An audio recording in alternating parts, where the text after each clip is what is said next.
This video is brought to you by Howzat. Download the app now.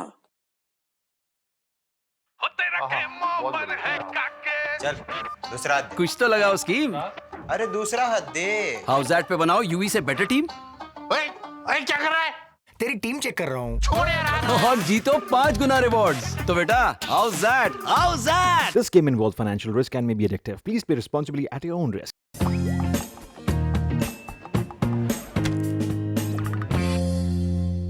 हाय, मेरा नाम है आशीष और आप देख रहे हैं the Lallantop work from home के एडिशन में हम और गांव की ओर आ गए हैं। अब होगा ये कि आपको मेरे पड़ोसियों की और आवाज़ें सुनाई देंगी। हो सकता है कि कुत्ते भी भौंकते मिले या बच्चों के पिटने और रोने की आवाज़ आ सकती है, तो वो आप झेल लीजिएगा। शुरू करते हैं अपना शो जिसका नाम है सोशल लिस्ट। सबसे पहले तो हम ये बातें करते हैं कि आज के शो में क्या है खास, लेकिन शुक्रवार को हमने क्या खास किया था। मतलब जींद हरियाणा में है या हरियाणा जींद में है। अब मैं बार बार अपना ही वीडियो देख के ये सोच रहा हूँ कि कोई इतनी गलती कैसे कर सकता है। शुक्र है मैंने ये नहीं कहा कि इंडिया हरियाणा में है या एशिया इंडिया में है। खैर उस सब को छोड़ते हैं, आगे बढ़ते हैं, बात करते हैं आज के शो में क्या है खास। अनुपम खेर ने कहा आएगा तो मोदी ही, जनता ने कहा आपकी कभी इज्जत किया करते थे हम। मद्रास हाई कोर्ट ने चुनाव आयोग को लताड़ा, जनता हो गई फैन। विल स्मिथ ने अपना ऐसा पोर्ट्रेट शेयर किया कि जो खोजे से ना मिलेगा। और पिक ऑफ द डे में करेंगे बात इस इंस्टाग्राम अकाउंट की, इस लड़की की जो गजब बेइज्जतियां करती है। लेकिन उस सबसे पहले आज के दिन के मुख्य समाचार। बाहर बहुत निगेटिविटी है, प्यारे वीडियो से करते हैं शुरुआत। रेने कैसली जो कुछ भी है, इस नाम के यूजर का वायरल है एक वीडियो, एक रोज पहले पड़ा और लाखों में देखा जा चुका है। 20 year challenge with my big sister, caption दिया, नजर आता है बंदा हाथी को गाजर खिलाता है, यानी हथनी को गाजर खिलाता है और हथनी पैर उठाती है। बंदे की इस पोज में एक फोटो नजर आती है और फिर नजर आती है 20 साल पहले की तस्वीर, वही पोज फिर से नजर आता है। अब फोटो जो है वो वायरल है, लोग बहुत क्यूट टाइप्स हो रखे हैं। बात करते हैं ट्विटर के टॉप ट्रेंड की। नजर आया कि सीटी मार ट्रेंड हो रहा था, सलमान खान की फिल्म राधे के गाने की बात हो रही थी। ऑस्कर से जुड़े ट्रेंड भी चलते मिले। एंथनी हॉपकिंस के संदर्भ में बेस्ट एक्टर शब्द ट्रेंड होता नजर आया। बेस्ट डायरेक्टर, बेस्ट पिक्चर भी ट्रेंड हुए। मेमोरियम सेगमेंट में भानु अथैया और इरफान को भी याद किया गया। इरफान को देख के लोग इमोशनल हो गए, कहते मिले कि इन मेमोरियम वाले हिस्से में हमेशा उनको देख के बहुत दुख होता है। पॉलिटिकली मोटिवेटेड और चलाए हुए ट्रेंड्स में नजर आया हैशटैग मोदी का सिस्टम ले डूबा। दावे हुए कि उन्होंने महामारी में कहां कितनी रैली की। राम मंदिर वाली तस्वीरें दिखा के तंज कसे गए कि मोदी जी सबसे बड़े इंडियन ऑक्सीजन प्लांट और हॉस्पिटल की नींव रख रहे हैं। हैशटैग चला no vote to evil Modi. Covid से हुई मौतों पर कार्टून भी चले। बिजली हाफ ये शब्द भी ट्रेंड हुआ। अरविंद केजरीवाल को निशाने पे लिया गया, आरोप प्रत्यारोप की राजनीति करने वाला कहा गया। बिजली हाफ, पानी माफ, ऑक्सीजन साफ जैसी तस्वीरें चली। केजरीवाल की माने तो उनको हर काम में मोदी सरकार रोक देती है, बस विज्ञापन देने में नहीं रोकती। लोगों ने विज्ञापन में जो चीज मांगी गई उस लॉजिक पर भी सवाल उठाए। कहा इस आदमी का सारा काम विज्ञापन से ही होगा। कितनी क्यूटता है, बंदा अपने घर में क्रायोजेनिक टैंकर लेकर बैठा होगा, इनका एड देखेगा और उस पर आम आदमी लिखवाकर दौड़ा आएगा। एडवर्टाइजमेंट शब्द भी ट्रेंड हुआ। सारे चैनलों पर चलता अरविंद केजरीवाल का एड दिखाया गया। कहा गया जब टैक्स पेयर सांस नहीं ले पा रहा तब उसके पैसे से ऐसे विज्ञापन चल रहे हैं। कहा गया जितने में प्रचार कर रहे थे उतने में 20 क्रायोजेनिक टैंकर खरीद लेते। कुल जमा राज्यों के सिस्टम के लिए राहत की एक ही बात है, केंद्र वाला सिस्टम इस लेवल पर फेल हुआ है कि राज्यों के सिस्टम का फेलियर कम दिखता है, बाकी कमी इनने भी कोई नहीं छोड़ी है। चलिए सिस्टम कौन है, कहां है, जैसे वीकेंड पर ट्रेंडित और केंद्रित और सदा सर्वदा के सवालों को छोड़ते हैं, आगे बढ़ते हैं, बात करते हैं आज के दिन के और बड़े ट्रेंड्स की। अनुपम खेर क्या कमाल के एक्टर हैं। अभी एक दिन में उनकी फिल्म देख रहा था, जेनिफर लॉरेंस थी उसमें, ब्रैडली कूपर थे, सिल्वर लाइनिंग्स प्लेबुक ये नाम था फिल्म का। बोला बताओ क्या कमाल के एक्टर हैं, मतलब उसमें डॉक्टर का रोल कर रहे थे।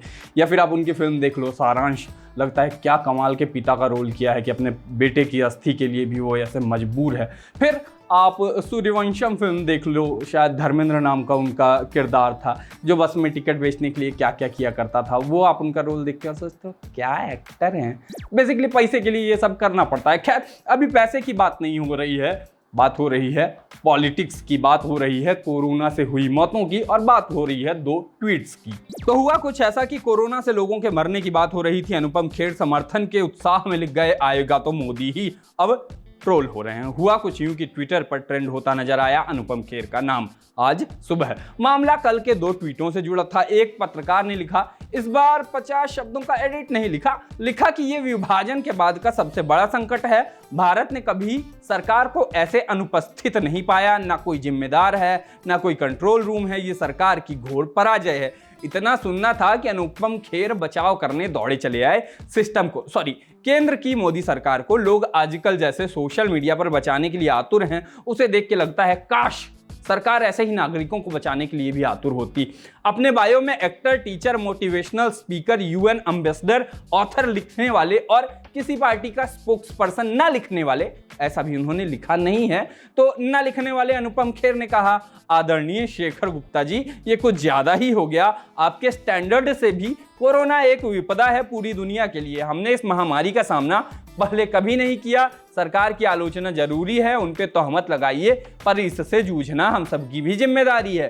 वैसे घबराइए मत, आएगा तो मोदी ही, जय हो। जिस देश में 24 घंटे में 3.5 लाख नए केस और सरकारी आंकड़ों में 2812 मौतें हुई हों, वहां सरकार के बचाव में हल्की नारेबाजी हुई तो लोग भड़के। लिखा गया, कुछ तस्वीरें और घटनाएं जीवन भर आपका पीछा करती हैं। आगरा की तस्वीर उन्हीं में से एक है। पति को अस्पताल में जगह नहीं मिली, सांसें टूट रही थी, महिला बदहवास थी, समझ नहीं आ रहा था क्या करे। वो पति को मुंह से सांस देने की कोशिश करती रही, नहीं बचा पाई, लेकिन आप मोदी लाओ बस।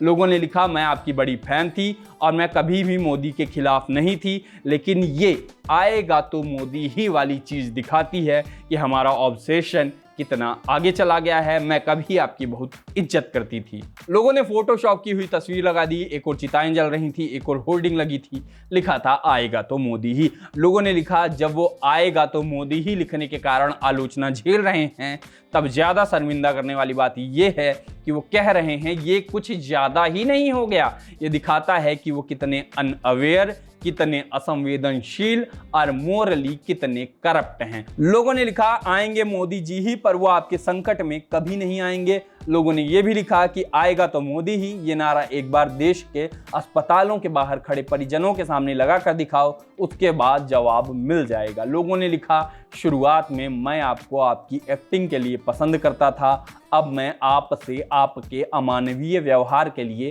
नफरत करता हूं।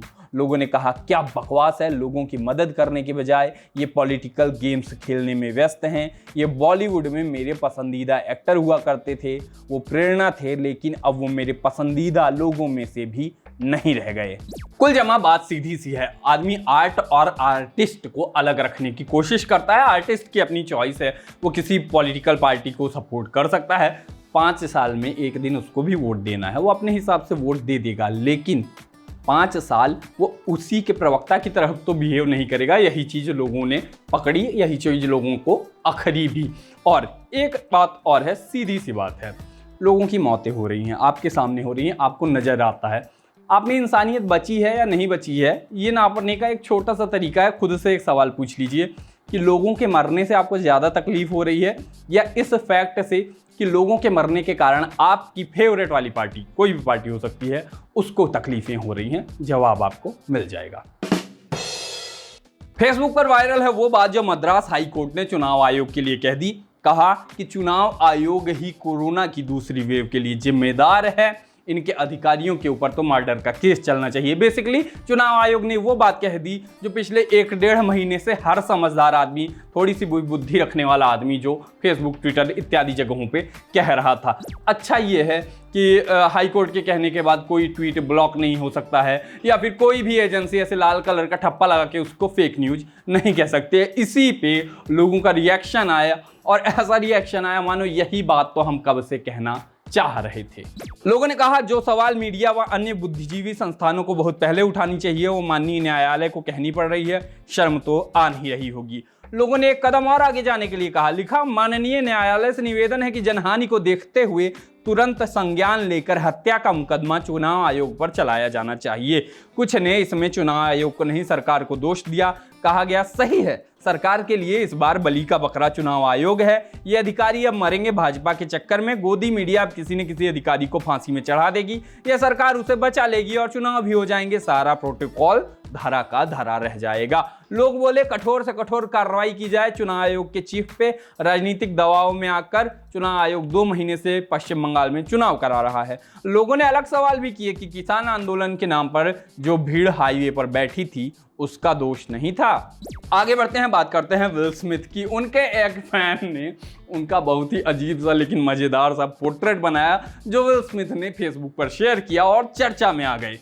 हुआ ये कि ब्रायन पेरियाग नाम की यूजर ने विल स्मिथ की असली फोटो के बगल में अपना बनाया पोर्ट्रेट लगाया और फेसबुक पर डालते हुए मजाक में लिखा, अगर तुम सबको भी ऐसा ही प्रोफेशनल पोर्ट्रेट चाहिए तो मुझे मैसेज करो, सिर्फ सीरियस इंक्वायरी, माने जिसको सही मिले ना हो बस वही मैसेज करे।